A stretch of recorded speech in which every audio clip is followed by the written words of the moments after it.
আসসালামু আলাইকুম সবাইকে। আসলাম আজকে একটু বাজার করতে। সব কিনে নিয়ে যাবো আমি। এত কিছু কেনা হয়ে গেছে, পুরা ভরে ফেলবো কিনে। এটা সব কিছু কিনে নিয়ে যাবো।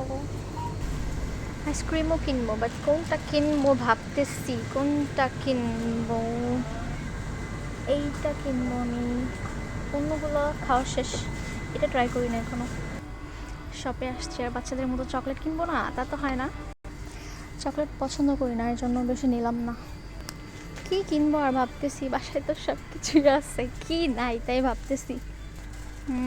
এটা নাই আমার বাসায়, সো এটা নিব। সবগুলোর ভিতরে এই দুটাই, এইগুলা বেশি আমি লাগে, এটাই নিলাম। কেক, বাংলাদেশি বাদাম খুঁজতেছি। বাংলাদেশি বাদাম কোন জায়গায় গেছে? কোন জায়গায়? এখানে আছে মনে হয়।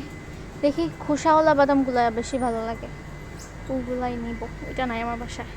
মানে কষ্ট করে খেতে ভালো লাগে এমনি। এরকম টাইপের পিনাট আছে আমাদের বাসায়, আমার বাসায়। আবার এগুলাও আছে।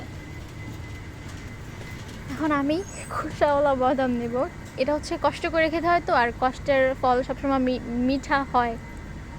সো এই জন্য আমি এটা এখন নিব।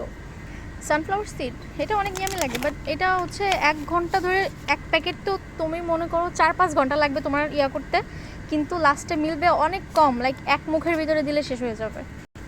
এটা এখন নিব না, পরে নিব। এইটা নিলাম এখন। এই চকলেটগুলো খাইতে ইচ্ছা করতেছে।